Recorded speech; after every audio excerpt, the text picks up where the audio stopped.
Hi everyone, this is Lucy with another video, and in this video I'm going to show you how to add and set a picture in the background in Publish. So first all you need to do is go to page design, and there is a ribbon page background.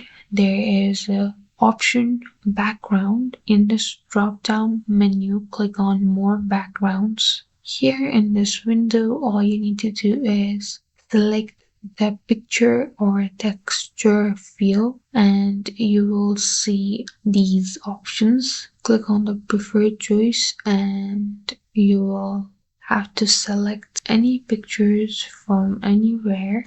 It will keep the picture that you selected as in the background. There you go. As you can see, it's in the background. And that's how you keep a background picture in Publisher. Thank you guys for watching. Like and subscribe for more videos, and I'll meet you guys in the next video.